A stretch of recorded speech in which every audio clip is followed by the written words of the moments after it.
exactly. I'm going to keep this part short. I just wanted to say hello. I'm Helen Barton. I'm the commissioning editor for Language and Linguistics at Cambridge University Press.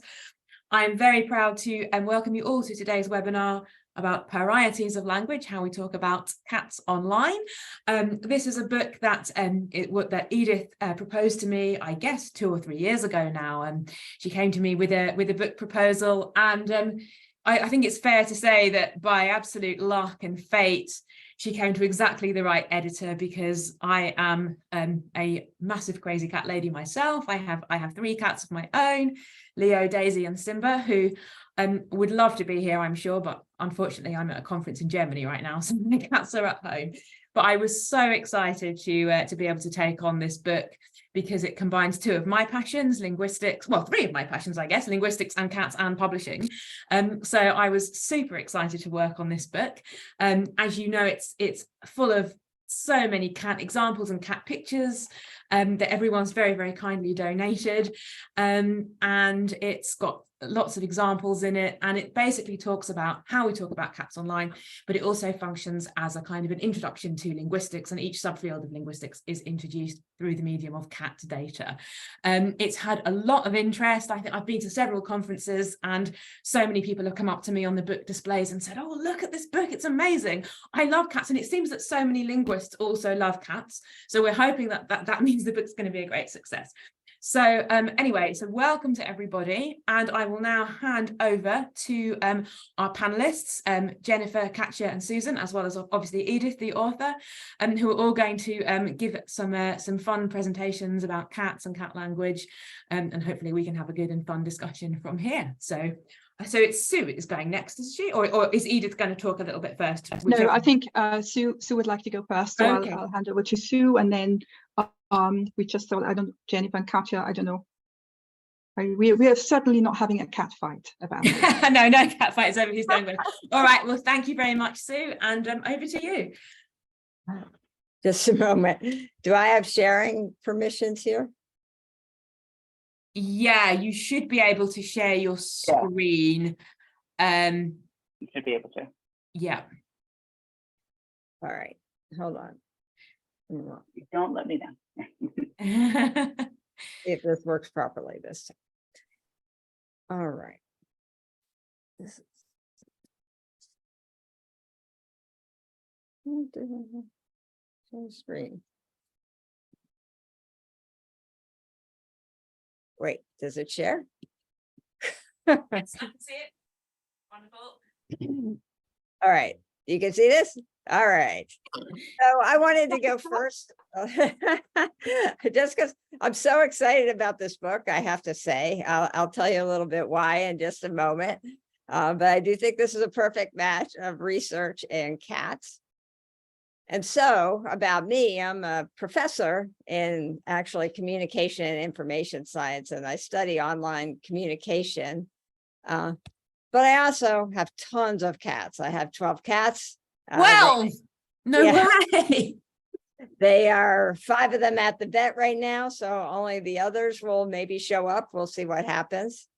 And the thing about these cats is that they are way more popular than me. So the group has, 20,000 followers, and a single cat has close to 2,000 followers, and I have 250 followers on Instagram. It's a sad state of affairs.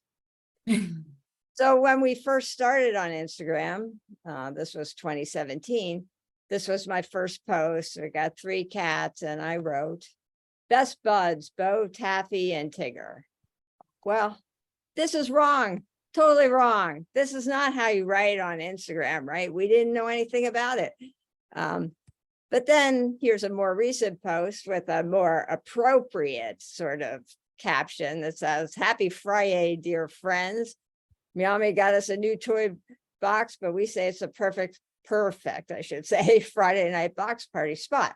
So, I've been interested in, I was sort of learning this language and trying to figure out, well, how do I write these posts? Knowing nothing about any academic thing going on in this space. And there's a whole world of this. They go to parties, they go to events, they date, they marry, and so forth. So cool. All this world, out of the blue, I get this book review request from somebody. Oh, from me. From you. Oh, I hope there's no typos in there. Yeah.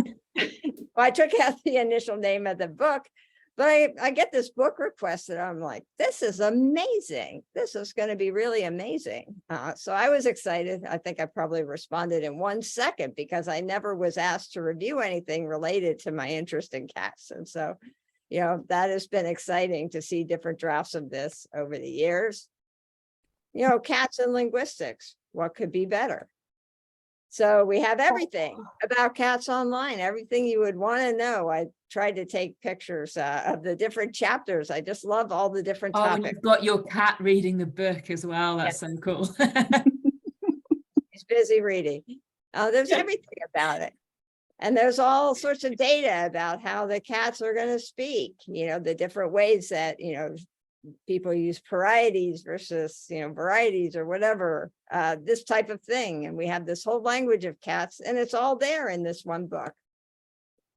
And it's super entertaining to read. Even cats find it super entertaining. They like the pictures, they like the cover, they like all that kind of thing. And so I just wanted to start by saying congratulations. I have loved seeing this book from 2018 to now, the different editions and things like that. And I love the book itself, which I have my own copy now. And, you know, best of luck with this book launch. So that is it from me. Thank you, Sue. That's great. Those are great slides as well. I love the cats. I love the cats. I don't know, would like to go next. Jenny or Katja? Jenny? I'm happy to. I'll just share my screen. It's being a little slow today, just a sec. There we go.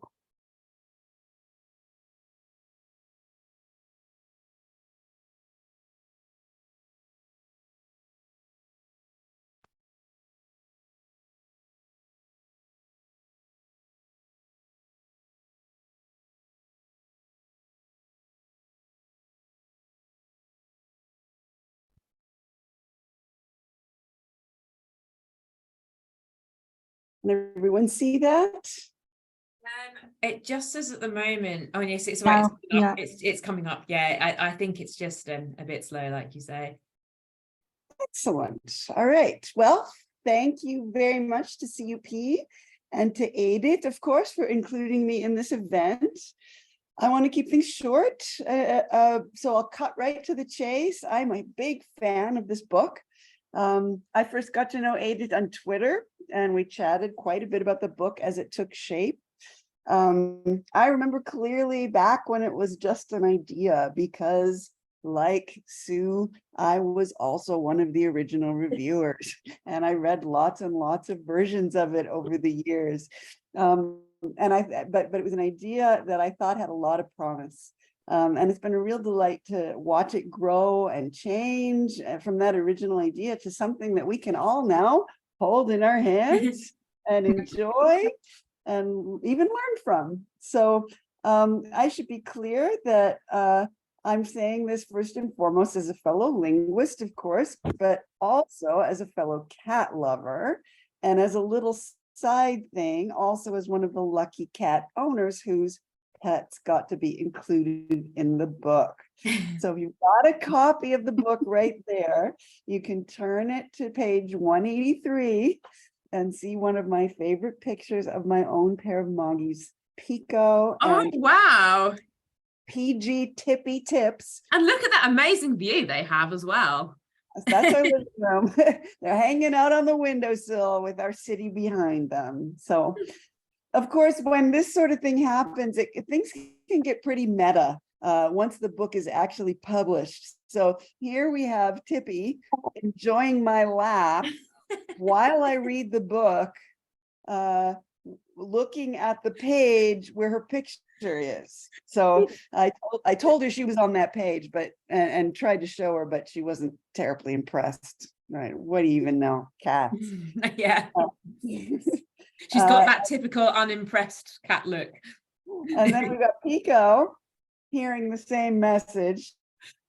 and being similarly kind of shrugged about it. So, yeah, but they at least I got to enjoy their company while I read the book with their picture in it. Okay. Well, it wouldn't be a book launch if the invited speakers didn't say a few things about what we like about the book. So here are just a few. There are many that I could mention, but here are just a few. First, it is the first book-length work dealing specifically with how we talk about cats online. And how we talk about cats online is a phenomenon that is apparent to anyone who spends even scant moments on social media. I mean, there are the diehards that Sue was talking about, but anybody who has spent any time online knows that there is a cat phenomenon online and has probably participated in it to some extent. The book is also linguistic-y enough for a linguist to get something out of it, but it's also poppy enough to appeal to a wide audience of non-linguists with an interest in both cats and language. So as such, I would say it treads in the footsteps of books like the Deborah Tannen pop linguistics classics of my own younger years, which were a pop linguistics take on language and gender, but also books like Gretchen McCulloch's Because Internet, which deals with the ways that the use of English, primarily English, has been affected by various types of online communication. And like these other pop linguistics books, Edith's book is also, it's chatty in style and it's inquisitive in its content, particularly in that sort of slightly geeky way that makes the reader put their nose right in something that they've likely already encountered in the wild, but they've never thought to analyze in such detail.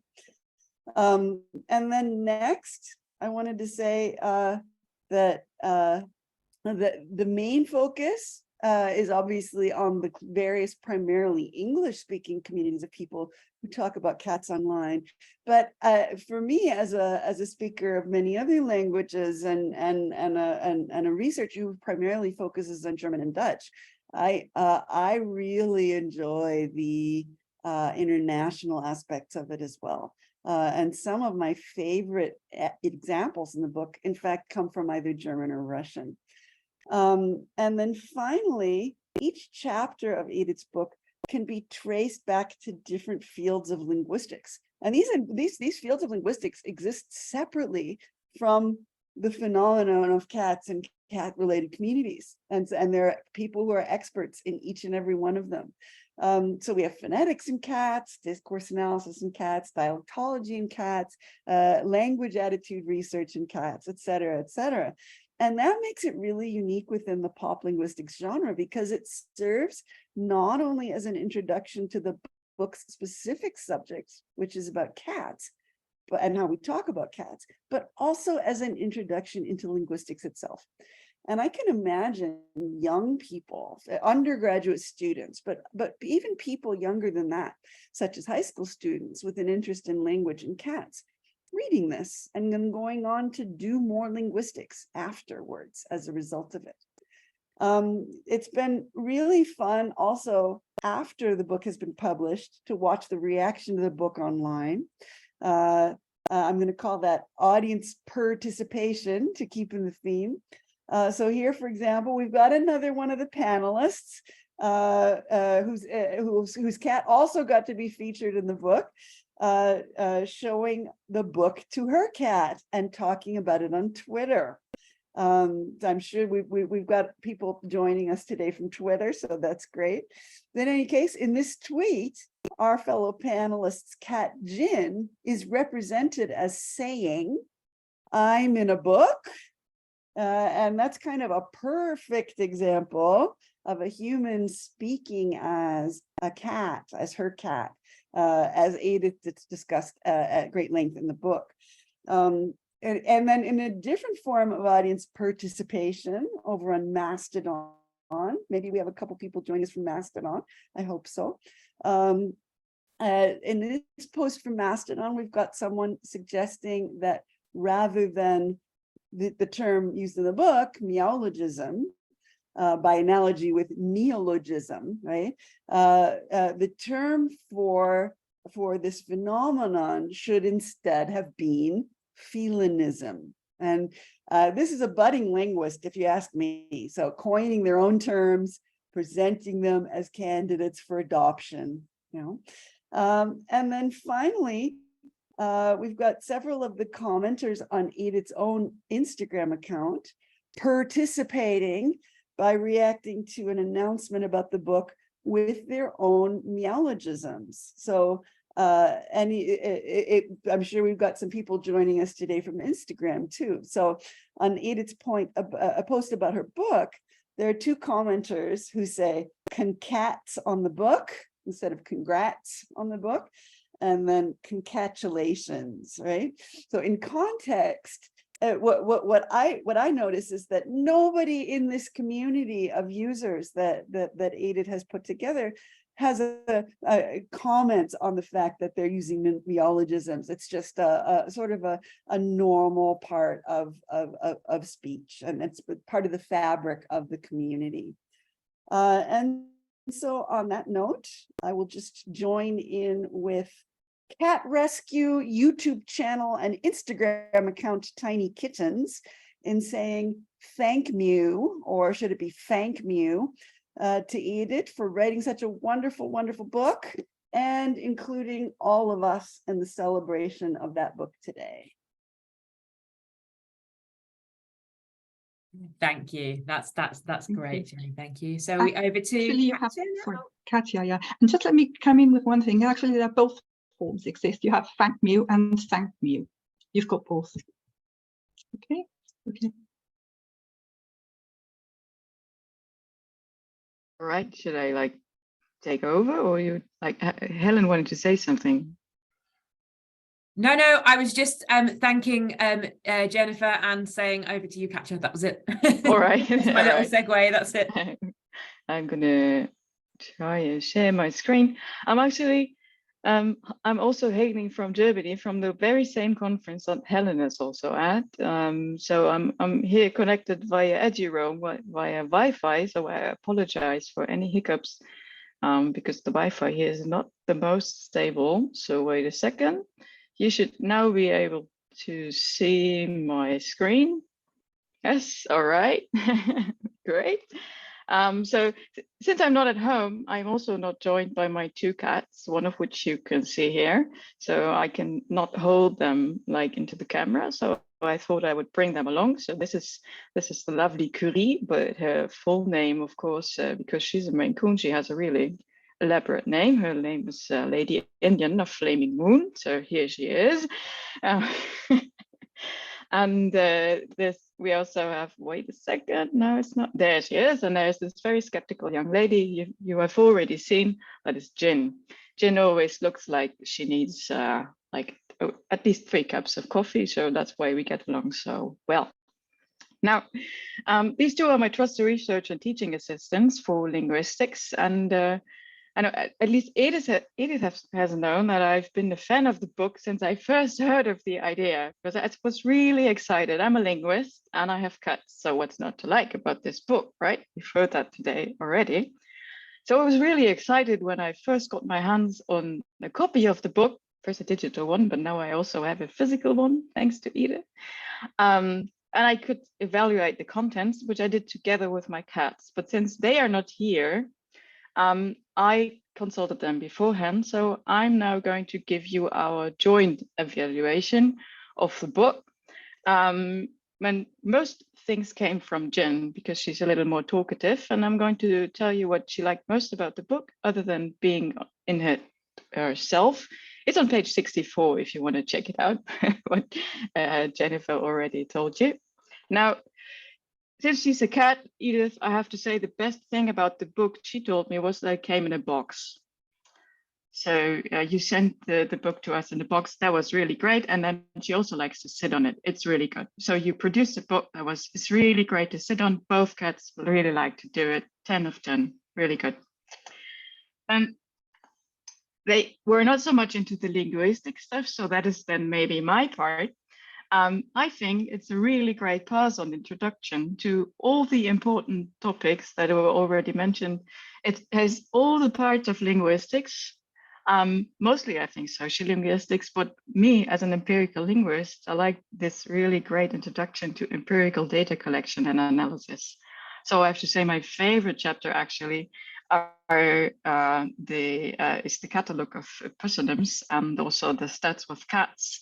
So the book, you managed to, in your book, to spin like a coherent narrative around a specific kind of phenomenon, how we talk about cats online, and you managed to look at it from every level of linguistic description.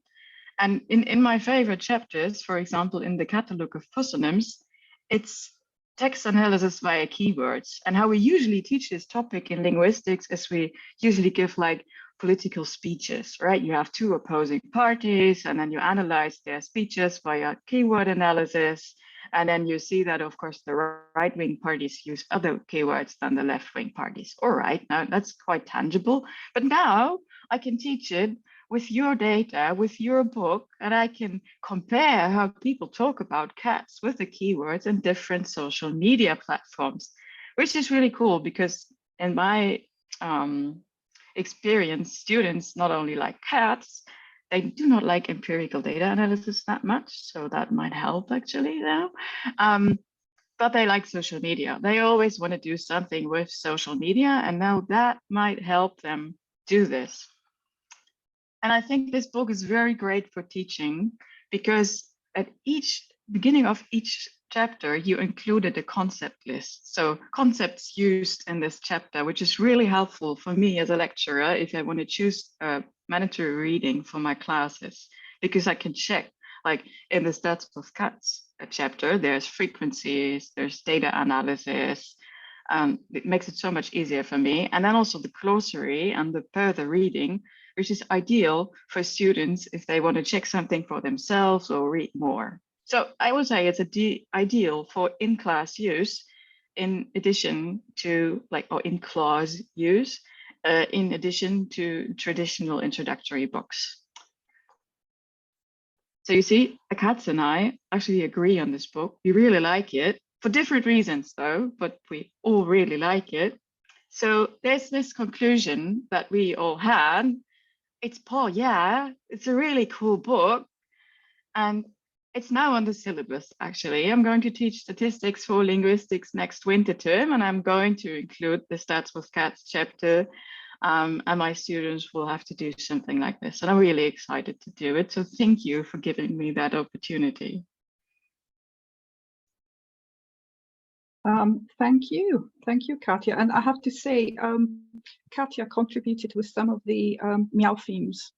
Meowthology, I think it was your suggestion, and also some of, I don't know who it was who suggested further reading. It wasn't, I came up with further reading, you know, FUR, or it was you, so I had to, thank you, Jenny, that was perfect.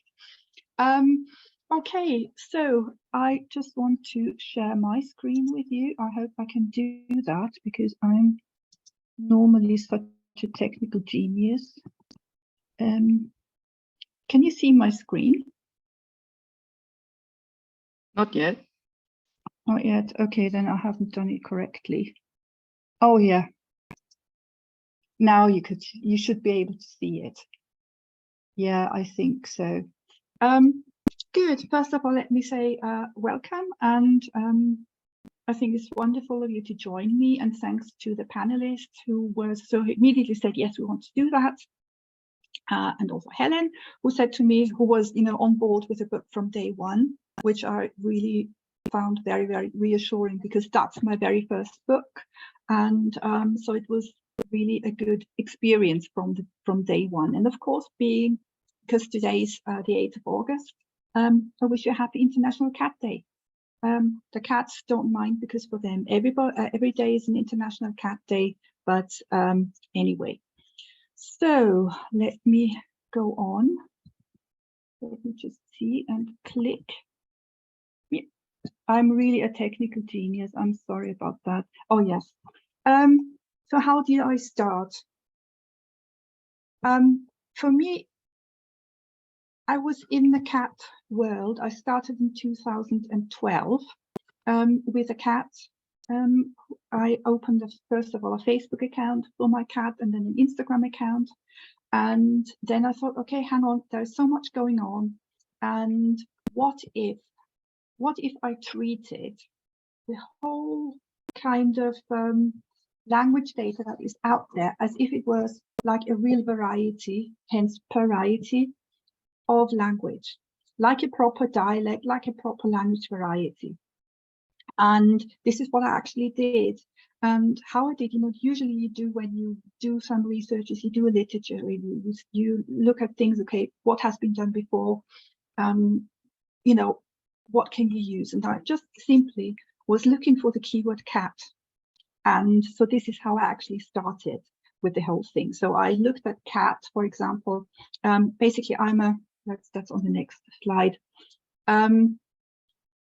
This is the cat who is also a working cat, as I defined it for my research blog, which I started also in 2012. And because for two things I wanted to show, okay, look, you can do science communication or science, talking about any sort of science on any level, and you could be talking about cats. Why not?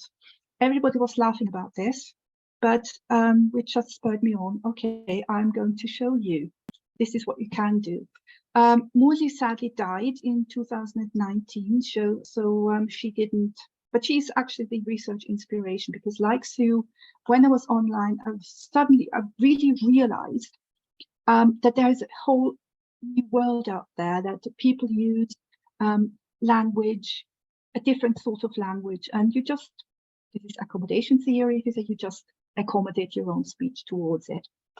So just what I wanted to show you here, she's got, by the way, just in case you're interested in the data, it's really, you can look at the data in my blog.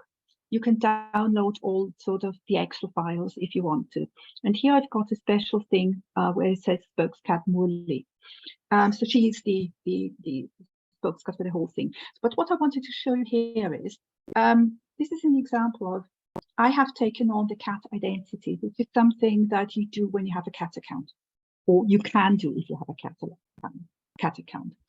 And I wanted to show in there, okay, I'm a social dialectologist by specialization, and I'm so interested in non-standard language variation. So this was sort of the whole thing, the whole idea behind that. And so this is what set me off on the whole thing. And so, as I have already said before, I just looked at, okay, what can I do? How can I approach it? And this is what I did, just typing in. But just to show you how I did that, just giving you examples. This one is Loki, who is a black cat, obviously, living with his panther brother, Buddy. And this is just something that you see. You see here Panther Thursday, which is a very common hashtag on Instagram. When you're within the black cat community, you've got panthers or panthers or mini panthers and so on and so forth. And when you look at this post, for example, what you see, because it's Loki speaking, the cat identity, you have we, you have I. So you switch the identity, and this is where social linguistics comes in. Your identity and language, they're tied in. So is something. Then you've got, and this here is a form which was actually created by the original cat Knox, who is now a cat angel, giving pantitude, which is, you probably have come across, this is attitude. You have perhaps come across catitude, cat attitude. Then there's tortitude for tortoiseshell cats, torties. And here, that's the first time actually when I came across pantitude, the attitude of a black cat. And that was just about 2 weeks ago or so. And so you give your humans a pantitude. The vets is a very, going to the vets is a very sort of a thing that comes up again and again. Very often you find, instead of vet, you find VET, because the cats don't like vets. Then also that's pretty common. You reminding her who's in charge.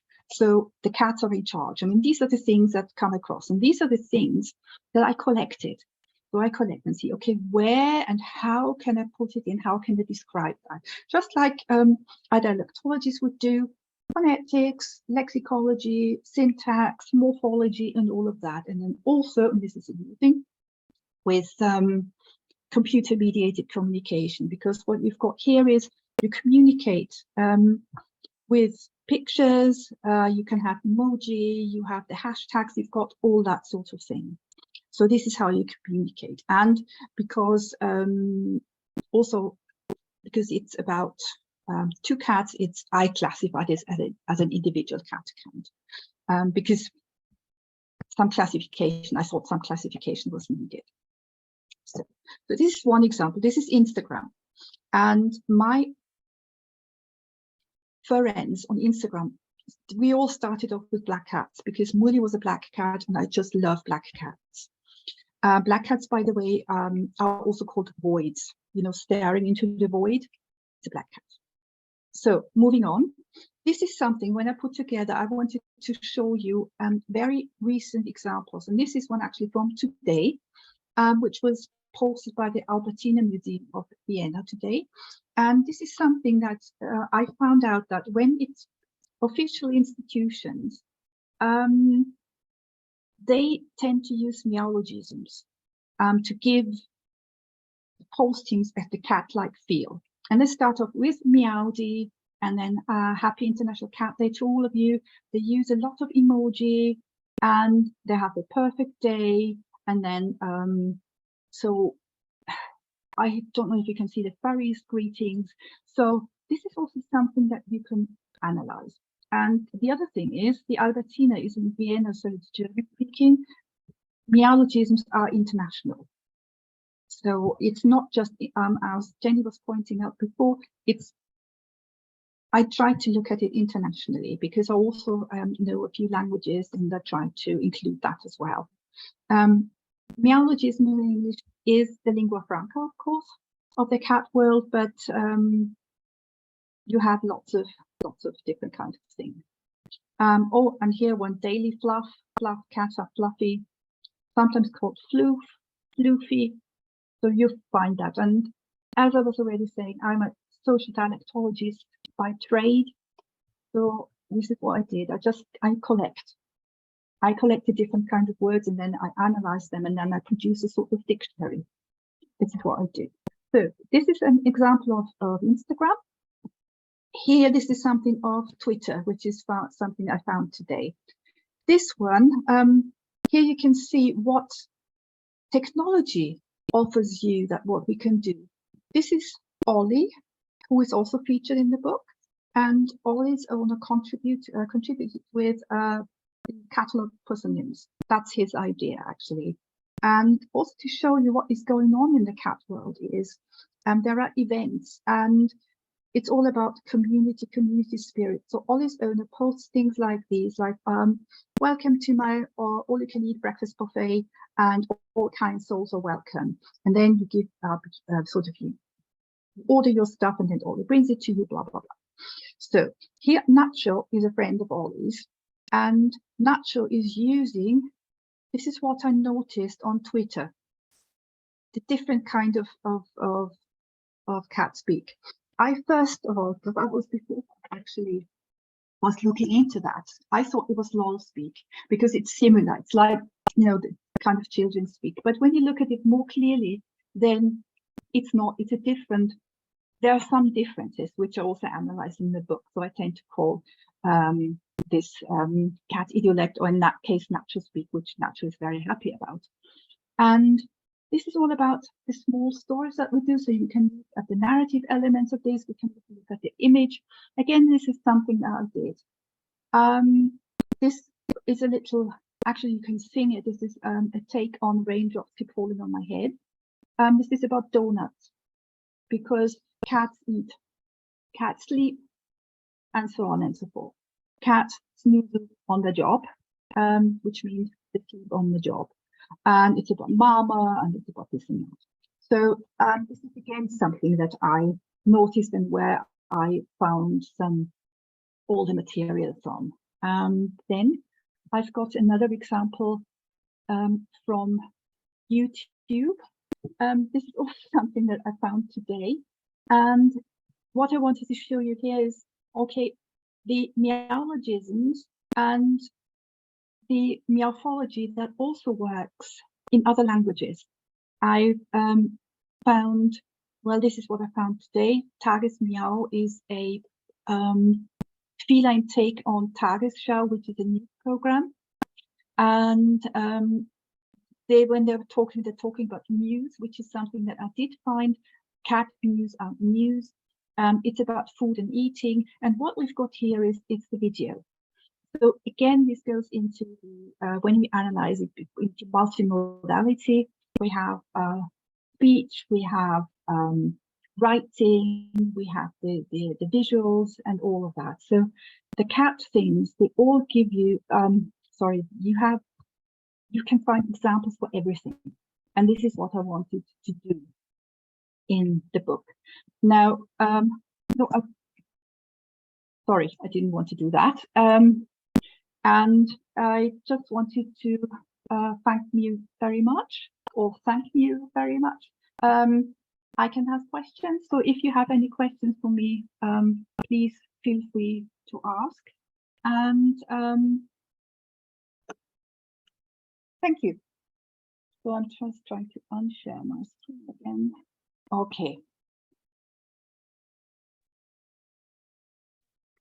Yeah, thank you very much. Yeah, so I don't know if any of the participants have questions.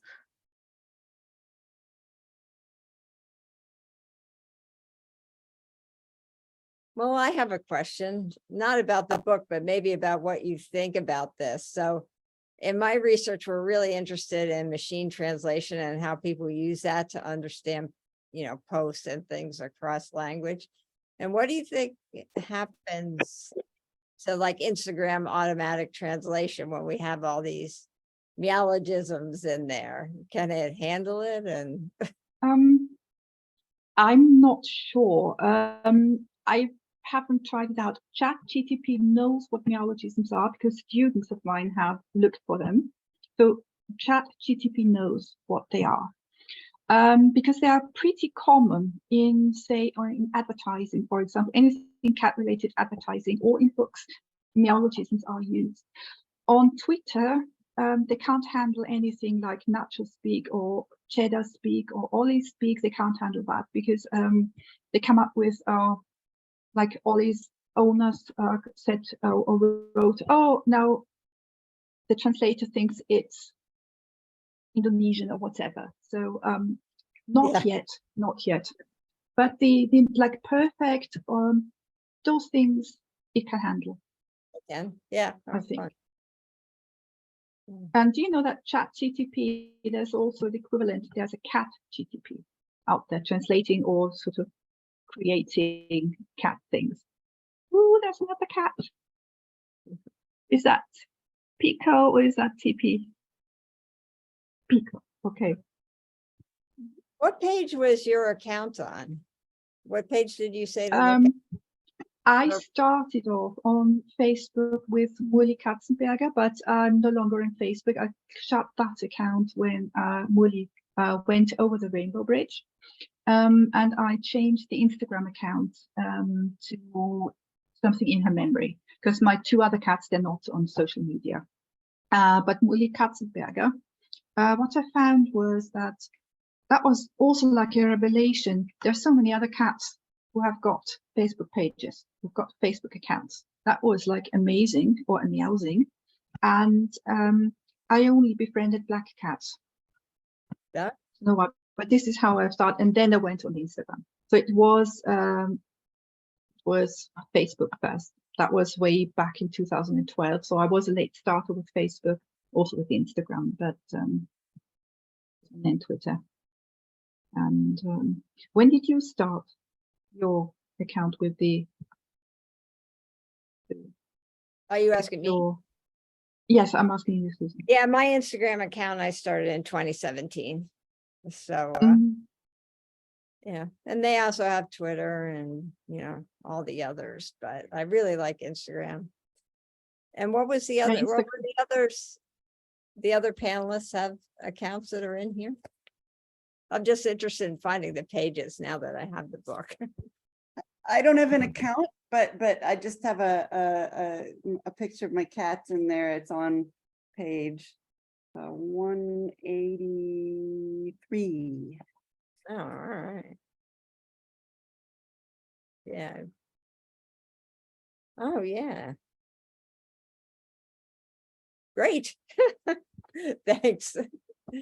I have a cat emergency. I will be right back.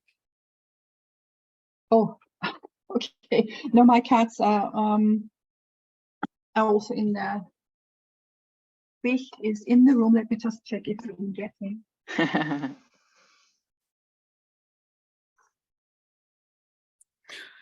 While everybody is while we're waiting, I will just share some pictures of my cats just so that they don't feel left out.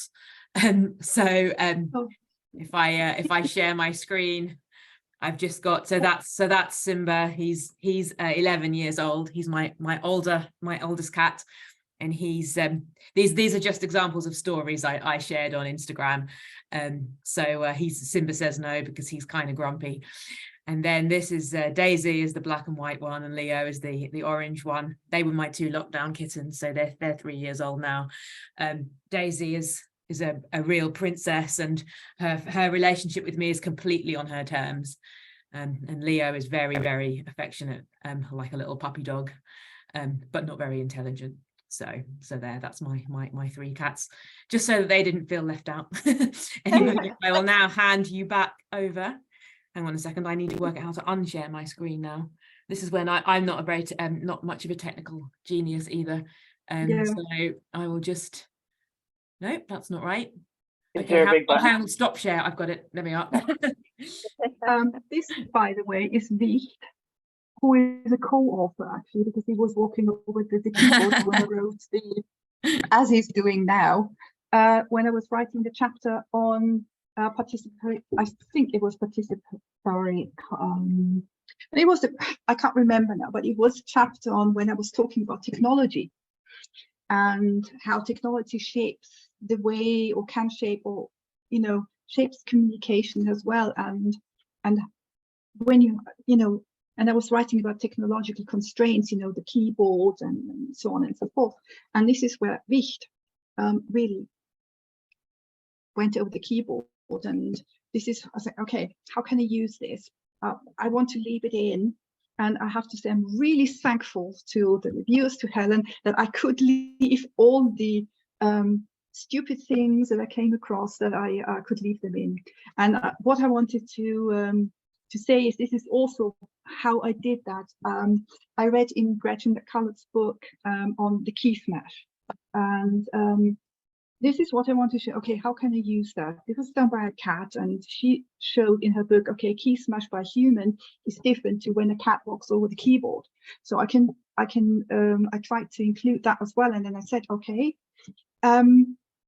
yeah, this keyboard where Gretchen's cat walked over must be an English language keyboard, because when Wicht walks over the keyboard, it looks different, because the keys are different on the keyboard. So I just left it in. And the really funny thing was that was the only time when I wrote this chapter when Wicht getting the W's mixed up, when Wicht walked over the keyboard. That was the only time. And my cats are also in there. And yeah, so this is what I tried to do.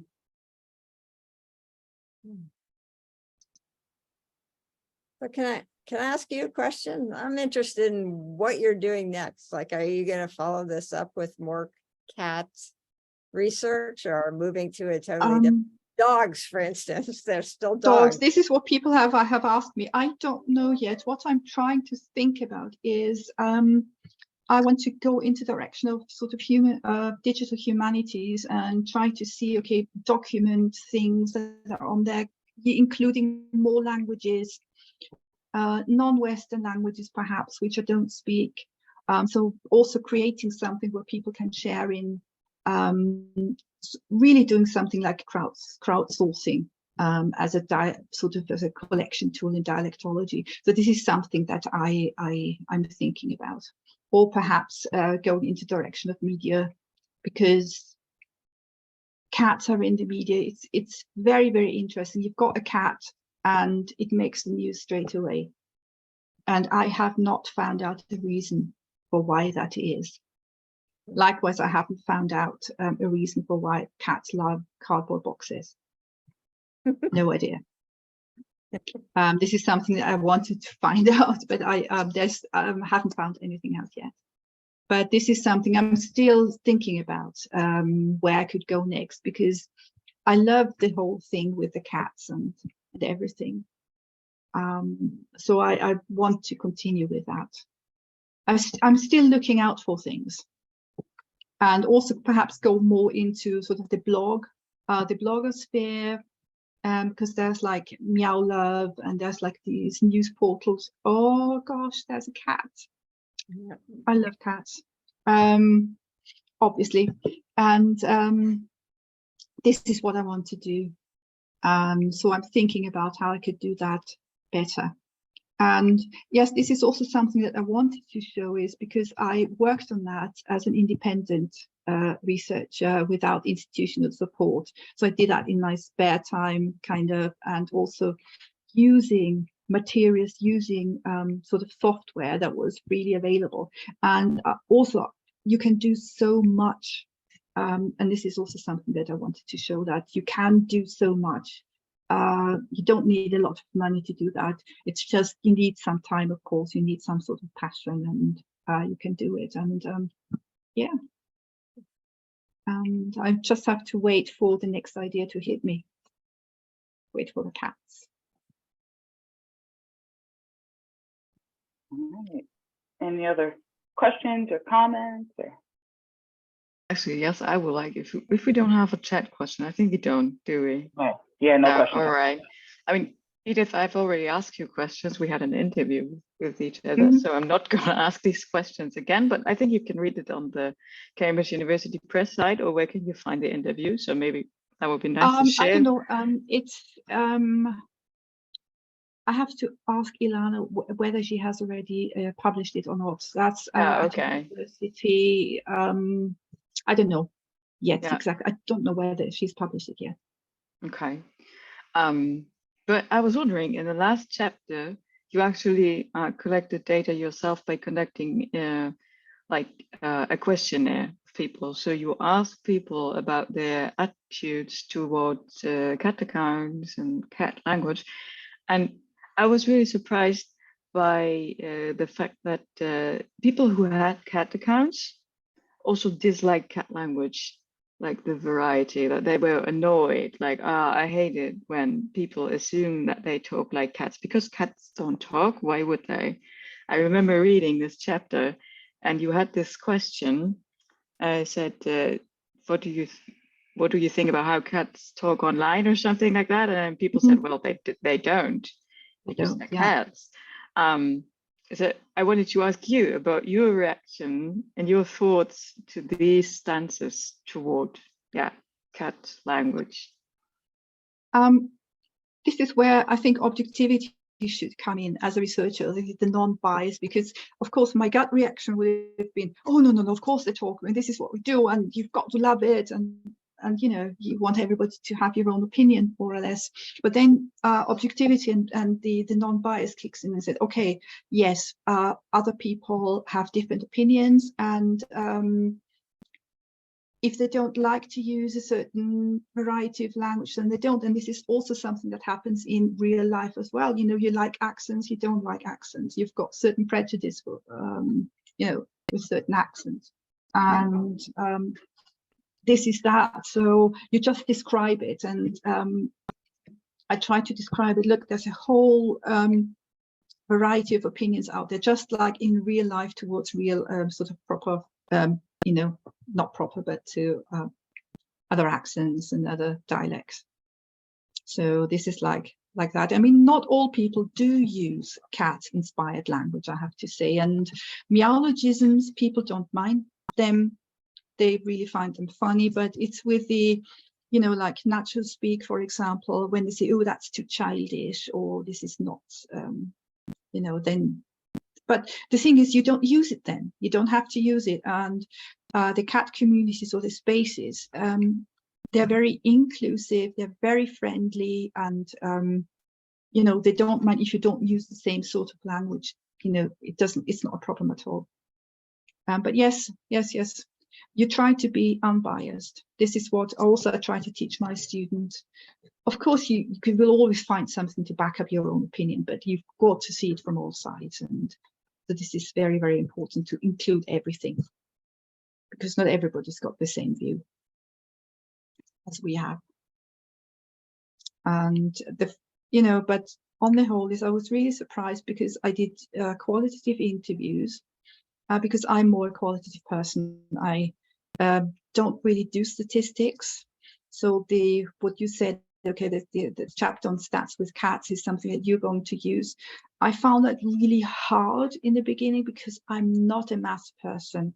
So I really found that difficult. But I found it interesting in so far as there are differences between the platforms. And this is something that I really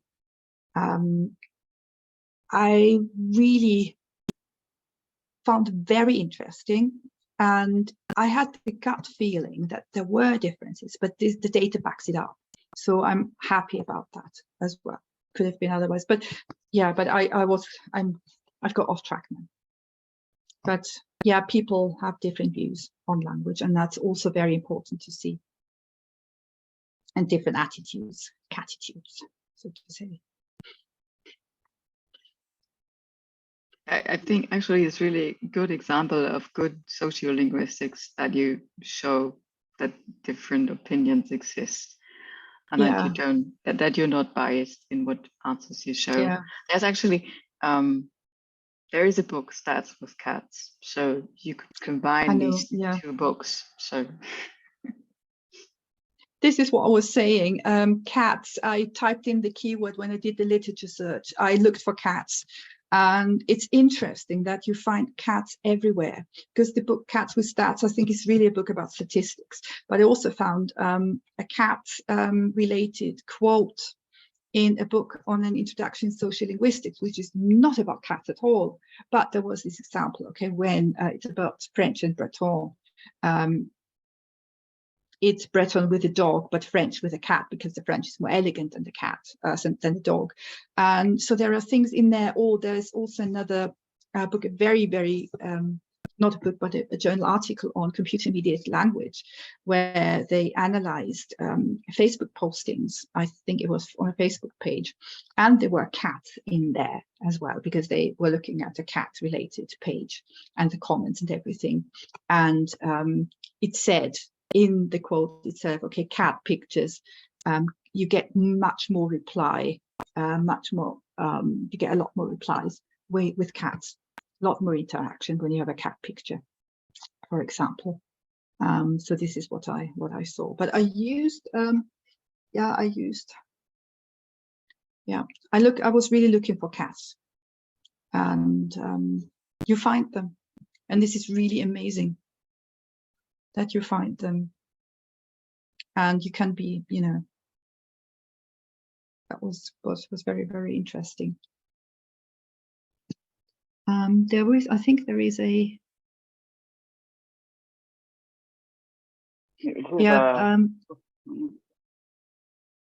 comment, I think it was. Yeah, so a suggestion.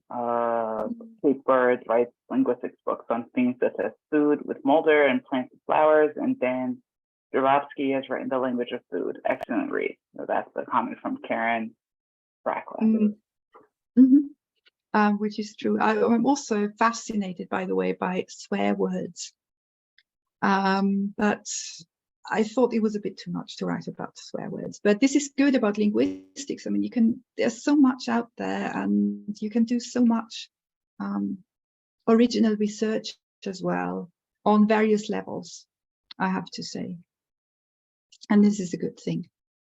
This is a good thing. How do cats swear?